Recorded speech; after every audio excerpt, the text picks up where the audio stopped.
bàbá wa Alhaji wa Isa authentic salati bàbá Mukadam Agba ní àkórí wá sí àwọn níyà yín láàárọ̀ yìí ni pé bí gbogbo ẹ̀ ti ń ṣe yìí ọ̀tá wà confirmed.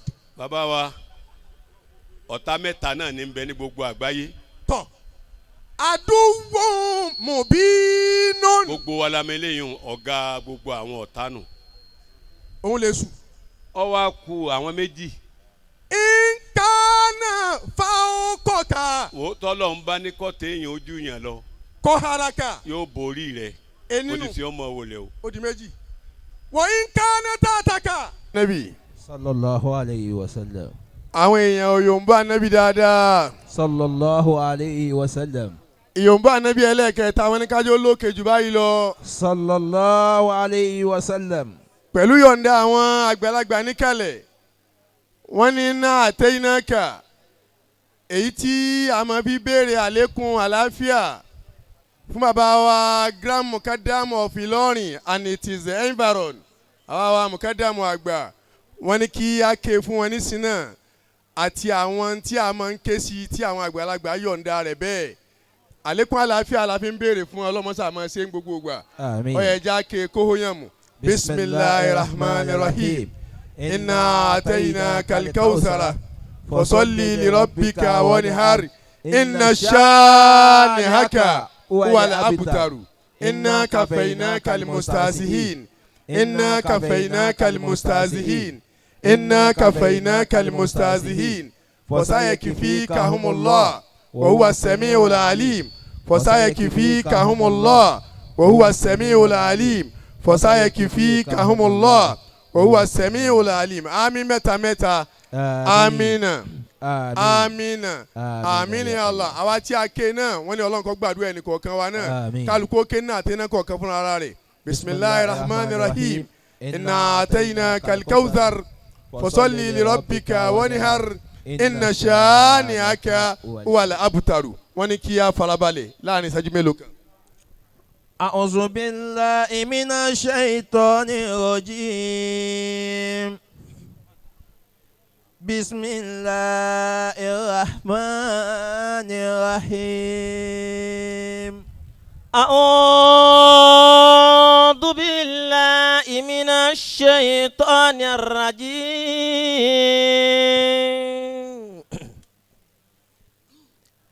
بسم الله الرحمن الرحيم فتبسم ضاحكا من قولها وقال ربي أوصني أن أشكر نعمتك التي أنعمت علي وعلى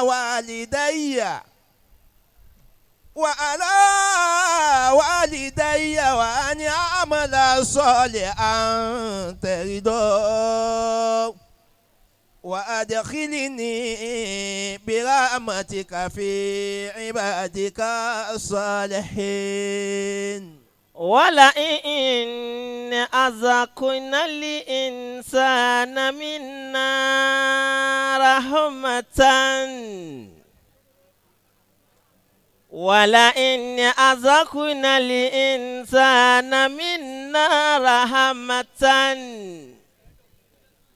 ثم نزعناها منه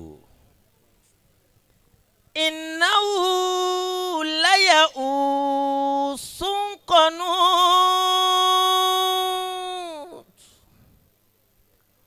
ولئن أذقناه نعماء بعد ضراء مسته ليقولن ذهب سيئات عني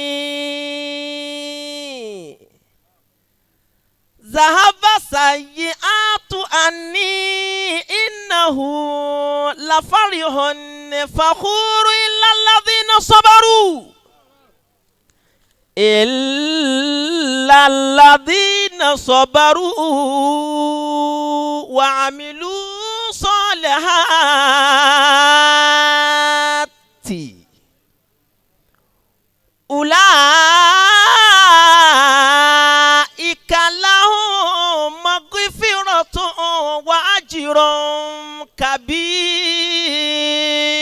Sadaqallahu al-azim. ọba ẹ gbé ibi ìjọ àwa alálùkùránì la wà pàápàá jùlọ ìjọ àwa tí à ń tẹ̀lé àwọn àgbàlagbà tá à ń jáná sí lẹ́yìn wọn tó bá yẹ kí ọ̀kan nínú wa ní bá ń serú tí wọ́n ń ṣe lónìí yìí ó yẹ kí ìgbọ́lọ́run tóbi tòní yìí kó lókè dáadáa. Allahu akbar. ẹ tún wí kan sí i. Allahu akbar. ẹlẹ́ẹ̀kẹ́ ká tó hó dáadáa. Allahu akbar. ọlọ́run mọ́sá san gbogbo wa náà lẹ́san olóore kí a farabalẹ̀ nítorí ọlọ́run. Astazin. àwọn bàbá wa Mukadam Agba wọ́n ní bí ìṣe àwọn gba ìyọ̀ǹda lọ́dọ̀ #1 citizen fún council of ulama ní gbogbo Kwara state. bàbá wa ìmáàmù àgbà níkàlẹ̀ wọ́n ní sẹ́ yọ̀ǹda bàbá. bàbá làwọn yọ̀ǹda wọ́n ní ọlọ́run ó sì máa ràn yín lọ́wọ́. bákan náà bàbá wa the honourable speaker of the house fún council of ulama bàbá wa àgbà bàbá wa ajánásí àgbà wọ́n ní sẹ́yìn náà yọ̀ǹda bàbá. bàbá làwọn yọ̀ǹda. Anthony general wa fún gbogbo àwọn àfáà ní Kwara state bàbá wa Khalifa Kokewu tí wọ́n ń ṣe àfáà rábà náà gbogbo Kwara wọ́n ní sẹ́yìn náà yọ̀ǹda bàbá làwọn yọ̀ǹda. bàbá wa Mufasiru àgbà ní Gàmbàrí wọ́n ní sẹ́yìn náà yọ̀ǹda bàbá. bàbá wa àti wọ̀jí dúnú ni. bàbá wa Arọ́wàsí àgbà ní Gàmbàrí wọ́n ní sẹ́yìn náà yọ̀ǹda àwọn náà làwọn yọ̀ǹda. bàbá wa PRO general fún gbogbo mọ̀rìkàsí yìí lápapọ̀ tí wọ́n tún wá ń jẹ́ ilé. tí wọ́n ń jẹ́ ilé ìyá fún bàbá wa àfà wa authentic nílé mẹ́rìndínlọ́sà wọ́n ń sẹ́yìn náà yọ̀ǹda wọ́n láwọn yọ̀ǹda. bàbá wa ìmáàmù arọ́fà sẹ́yìn náà yọ̀ǹda. bàbá wa onílé márùn-ún Abdulkadir wọ́n ń sẹ́yìn náà yọ̀ǹda. bàbá wa àfà wa àgbà tó ń sàlátì sẹ́yìn náà yọ̀ǹda. Mudiru Haruna Rasheed alfa wa Abubakri àgbà ọ̀dà ọ̀dọ̀ wọn. ẹni tí wọ́n fẹ́ kí n gbà ọ̀dà ọ̀dọ̀ rẹ̀ nísìnyí mo fẹ́ kí máìkì ó ṣiṣẹ́ náà tó gbà ọ̀dà ọ̀dọ̀ wọn ni. mo fẹ́ kí máìkì ó ṣiṣẹ́ náà kí n tó gbà ọ̀dà ọ̀dọ̀ wọn ni. àmì ẹ̀jẹ̀ mọ̀ gbà á lọ báyìí náà torí àsìkò.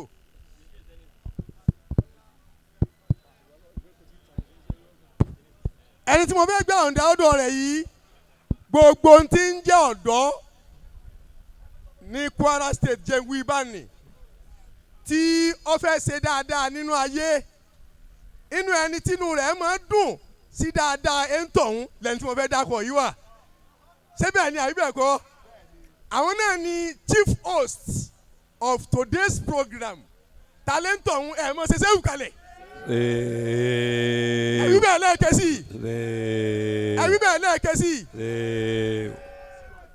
aṣíwájú ọ̀dọ́ ọlọ́ọ̀bà fẹ́ràn yà fáwọn prince Muhammad Saleh Alfa Madibo Sulgambari ẹ̀ ṣẹ̀ṣẹ̀ wù dáadáa bákan náà ni ó wà lẹ́gbẹ̀ẹ́ wọn Afẹ́nifẹ́re ni Sheikh Abdulkadir Balogun ọmọ àlùbáríkà àwọn tí Ọlọ́run wá gbé òní fún gẹ́gẹ́ bàbá wa àgbà ìmáàmù wa Sàláàtì ẹ̀ ṣẹ̀ṣẹ̀ wù tiwọn náà ni ọwọ́ kù ìjọba gbogbo àwọn àlùfáà wa lágbàjì ṣé wà lẹ́bíb àgbà ìyọ̀ǹda wọn bákan náà gbogbo àwọn àgbàlagbà àfáà wa authentic ṣé ká tó gbà ìyọ̀ǹda títí náà ni.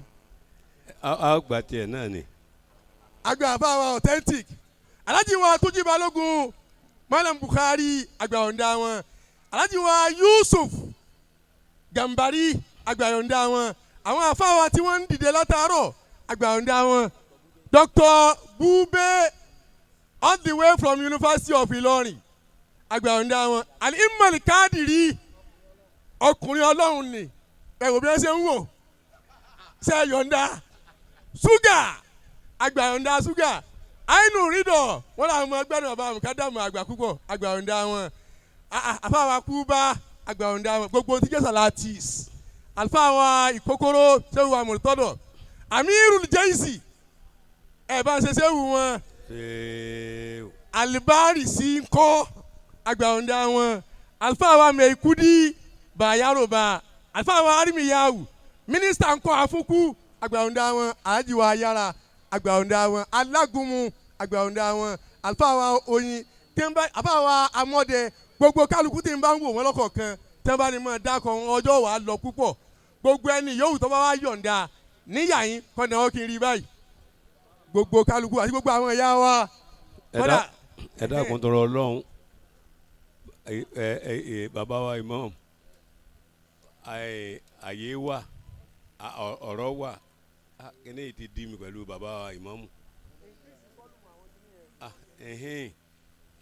bí wọ́n bá rí mọ níyàn ni wọ́n rí mọ ẹnìkan ò lè ráyé já bàbá wa imam mo fẹ́ ọ̀rọ̀ bẹ tí mo fẹ́ sọ Allah àmọ́ kò sí àyè rárá ẹ wá bùn mí ní ìṣẹ́jú mẹ́ta tọ́ kí n lò nítorí tọ́lọ́run ṣé ìṣẹ́jú mẹ́ta. bàbá lọ́lọ́run ọjọ́ rọrùn. àkọ́kọ́ gbogbo ẹ̀yin tí ẹ sáámi látàárọ̀ tí wọ́n ń ṣàdúà látẹ̀kan. tí bàbá wa ń ṣe ọ̀pọ̀lọpọ̀ àdúrà ẹ̀rín yín wá ń pa mí. ọlọ́run kẹ́ ó tòótọ́ àmọ́ kò tí ì tó. kò fi hàn ọ́ bọ́rọ̀ rí ó ti rí níparí. ó tó ń téèyàn ń torí ẹ̀ mọ̀ sáámi sí i ń da ń dùn lóòótọ́. ọmọ parí ọ̀rọ̀ rẹ bàbá yìí ń ṣàdúrà wọ́n sì gbé àlùbáríkà nù ìlú wọ́n wá gbé wọ̀yà yín wá. Allah. mo wá rí i pé ẹ dákẹ́ àmì ń wá kiri bíi pé nǹkan tẹ́ ẹ fojú ọ̀ǹda réètì ni. ọ̀hún ń bọ̀ ẹ tẹ́ ẹ bá mọ̀ pé ẹ ṣe é kè é yá. táìmù tẹ́ ṣe aṣọ. authentic dákun bàbá tó débìlà pupa yìí. alibari sí. wọ́n náà wòra rẹ̀ bá a bá jọ dúró mo rí i pé bóyá mo yọ jù ọ lọ yàtọ̀ sí pé mo bí ọ. ṣé bàbá yìí ṣe gbé jáde nulẹ̀. pírẹsidẹ́ǹtì gbogbo àwọn àfáà ní Kwara State lọ́wọ́ awọ yín wà. mọ̀ ń sakata máa sakata gbogbo ẹni tẹ́ ẹ bá rí tó lóògì tó wálẹ̀ kọ̀sádéédé lulẹ̀. ilá bitari kìlì hurumati. nítorí ẹ̀kọ́ èyí tí bẹ̀rẹ̀ sẹ́jú mẹ́ta mi o tọrọ wọn gbà tó wà á go ní tá à ń ṣe tí ọ̀dà ni mo fẹ́ bẹ́nu kan. nǹkan tí ó yẹ kó pọ́n tó o bá ti pọ́n owó yìí ò débì kan. ọ̀ya gbogbo wa ẹja dìde dúró kí mọ́mú o jókòó ẹ dìde dúró gbogbo. wọ́n ní kálukú ó dìde dúró lẹ́ẹ̀kan náà kí mọ́mú o jókòó lẹ́ ń tiwọn. ẹ wá sí amílẹ̀ mẹ́ta tí wọ́n ní ẹsẹ̀ kó lóòkè dáadáa. Amina Amina Amina ya Allah. ẹ jókòó àdúrà yín ti gbànú. súnmọ́ láti gbọ́ ọba àjẹrin lèmi ti ń bá bọ̀ fa. nílùú tá a wà yìí o. súnmọ́ ọkàn máa wò mí bí ọmọ 30 years náà ni. ẹ́ńjìnì lọ́ni ló jókòó yìí. ẹ máa sọ̀rọ̀ kan ẹni tó bá yẹ pé wọ́n máa ń rotéètì Káàbà ni tí wọ́n máa ń rotéètì ìmáàmù bẹ̀ ó ti yẹ kó kan ìmáàmù wa ń lọ ní yìí lájọ́ yìí. kò síbi tí wọ́n gbé Káàbà lọ́mọ tí wọ́n bá ń rotéètì Ìlọrin lọ́kàn gbogbo ń tó pilẹ̀ Ìlọrin àlùkùránì ni. ẹ wá dákun ẹ ṣe lè lábí bàbá wa ìmáàmù ń gbòyìn bẹ́ẹ̀ ti ṣe jókòó látẹ̀kan èmi sì ti jókòó ti pẹ́. bisimilahi rahman rahim. tọ́lọ́n bá bọ̀ lóore báwa fi dáàdi ìlàbíjọ fún bàbá wa yìí. bisimilahi rahman rahim liila fi kureisin ila fi himorihilata sita iwo seif waliyabudu rabba hazal bait alladhi at'amahum min ju'in wa amanahum min khawf. àmín. jazakumullahu khaira gbogbo ẹni tó ṣe àtẹ̀yìntì ọ̀rá yìí ṣe tọ́ sáámi ọlọ́run kan sọ kálukú lẹ́sìn. aminu. tọ ẹ rí authentic àkọ́kọ́ ọlọ́ta o. òdodo ọ̀rọ̀ iná ni bàbá fẹ́ sọ fún yìí bàbá ọ̀tẹ́ bọ́lá ti dá yìí tẹ́ dúró tí gbogbo ẹ̀ ń ṣèrò sọmù ẹ̀ lè dá àmọ̀ látò ní pé ọ̀tá ọ wà ẹni. bàbá wa imam ọ̀dọ́wọ́ yín jòkó padà ta ni. wọ́n ní kí oníkẹ́hún sànmọ́rí gbogbo fẹ́ìdọ̀ wọ́n ń wọlé bọ̀ láti wá kí àwọn bàbá imam ẹ wá ààyè wọn kalẹ̀ Sheikh Abdulkadir oníkẹ́hún wọ́n kí gbogbo àwọn àfáà wọ́n kí bàbá Mukadam Agba tí wọ́n ń sọ̀rọ̀ Ọlọ́run lọ́wọ́ wọ́n ní kíní yóò sọ̀rọ̀ dáadáa ta ló gbé jìnnì yìí wá ń sọ ntí mo ní ajá ṣe náà ni èmi náà ń ṣe lọ́wọ́ mo ti bẹ̀rẹ̀ pé kí n bẹ̀rẹ̀ ọ̀rọ̀. wọ́n ní kí bàbá ọ̀tẹ̀ ó jókòó kó máa gbọ́ àwọn ìmáàmù wa ni wọ́n ń bá oníkanwó sọ̀rọ̀ lọ́wọ́ Samari Fẹ́dọ̀ oníkanwó wọn ni ẹ lè jókòó lẹ̀ bàbá Mukadam Agba ń kí wọn ni ẹ lè jókòó lẹ̀. lọ lè jókòó. so di jókòó. bẹ́ẹ̀ ni bàbá wa Alhaji wa Isa authentic Salati bàbá Mukadam Agba ní àkórí wá sí àwọn ní àyín láàárọ̀ yìí ni pé bí gbogbo ẹ̀ ti ń ṣe yìí ọ̀tá wà confirmed. bàbá wa ọ̀tá mẹ́ta náà ní bẹ ní gbogbo àgbáyé. tọ́ àdúgbò mòbínú. gbogbo wa la mẹ́lẹ́yìn ọ̀gá gbogbo àwọn ọ̀tá nù. òun lè sùn. ó wá kù àwọn méjì. nkánà fáwọn kọ̀ọ̀kan. wò tọ́lọ̀ ń bá ní kọ́tẹ́ èèyàn ojú yàn lọ. kọ́ haraka. yóò borí rẹ̀. eninu ó ti fi ọmọ wọlé o. ó di méjì. wọ́n nkánà tààtàkà. tọ́ba sì wà lábẹ́ rẹ̀. hasadaka. yóò mọ bú ọkẹ́ àdúgbò. èwo ló múnú méjèèjì. èwo ló múnú méjèèjì. ọ̀tẹ́ inú kọ́ta ó jù yín lọ kó wí nìyín tóun lẹ́ ń fẹ́ ni àbí kẹ́ ẹ ju ọ̀tá lọ kó mo wá bu yín káàkiri pé o lò sí ní olókọ̀ kan náà ó tún kọ́ mi káàkiri èwo lẹ́ fẹ́ nu méjèèjì ọ̀tẹ́ ní kó mo bú wọn káàkiri kó mo á lókè sí ń tiẹ̀ bẹ́ẹ̀ bá fẹ́ kó rí bẹ́ẹ̀ ẹni Allahu Akbar. Allahu Akbar. Bàbá wa má dìbò ẹ dákun tó Ọlọ́run ìṣẹ́jú méjì ló kù tẹ́ lò Káàbà ta ní kí wọ́n rotate ẹ̀ wáyé.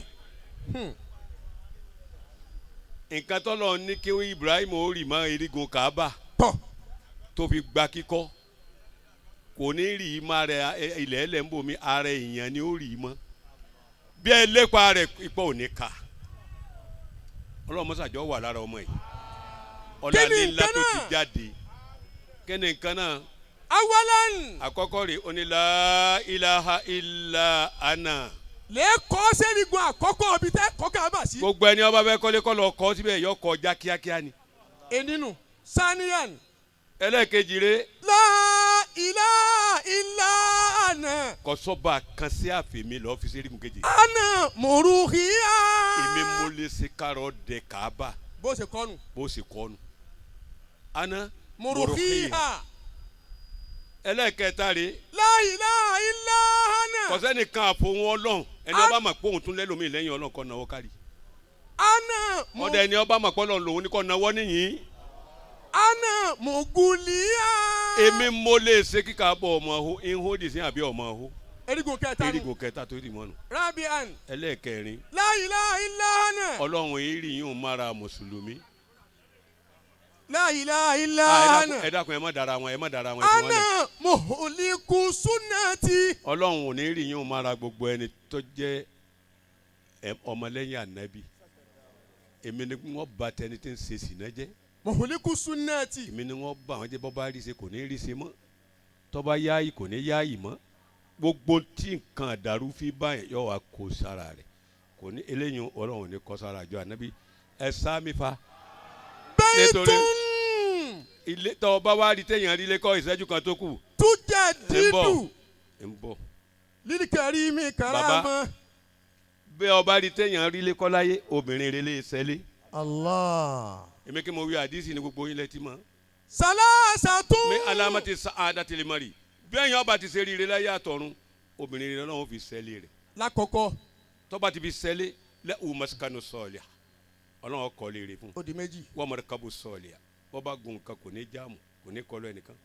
salasatun mi alamati sakawati limari. tá a sì fi mọ̀ pé eléyìí kò ní dáa fún láyé kò sì ní dáa fún lọ́run. ìmúratù sú.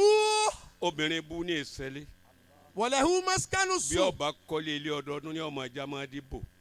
wàlẹ́hu marikabu sú. bí ọba gun mọ́tò tí ń bá ń lọ bí olóbìnrin yóò kọlu mọ́tò ní mọ́tò gbà wọ́n kọlu náà gbé. kí ló fà á. kí ló fà á. obìnrin bú tẹ ṣẹlẹ̀ ni Ọlọ́run tó lọ fobìnrin rẹ̀ ṣẹlẹ̀ mo bọ́ dúpẹ́ ó sì jáde ńlẹ̀ rẹ̀ mo bọ́ dúpẹ́ gbogbo ẹni obìnrin rẹ̀ ń bẹ ńlẹ̀ rẹ̀ mo bá yín dúpẹ́ ẹni ọmọ rẹ̀ ti dọ́wọ́ rẹ̀ mo bá dúpẹ́ ẹni tó ọmọ rẹ̀ dọ́wọ́ rẹ̀ ọlọ́mọsáwọ́ lájòkó eré ìmáàmù wa yìí mọ́sàbó kálukú lọ́mọ rẹ̀ wassalamu alaikum wa rahmatulahi wa barakatuh.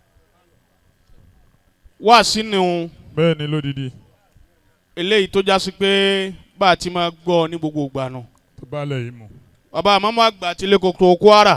dàmọ́láwù hayata wa. ọlọ́run bá wa kí àwọn àgbàlagbà yín. amiina. ọlọ́run kó bá wa kí àwọn àgbàlagbà yín kó sì bu ẹ̀yin náà láṣìírí sí i. amiina. Suratul Kawthar. bisimilahi rahman rahim. inna a'tainaka al-kawthar fasalli li rabbika wanhar inna shani'aka huwa al-abtar. amiina. amiina. amiina ya Allah. nígbà tí wọ́n ń ṣe wáàsí lọ́wọ́ ni Samari ń fẹ́ ìdọ̀wọlé. adamallahu hayata wa. Sheikh Abdulqadir Oníkanun Al-Khalifa. adamallahu hayata. kí ọlọ́run kó jọ jàre Khalifa Oníkanun ọlọ́run má jẹ́ ṣubú láéláé. àmín.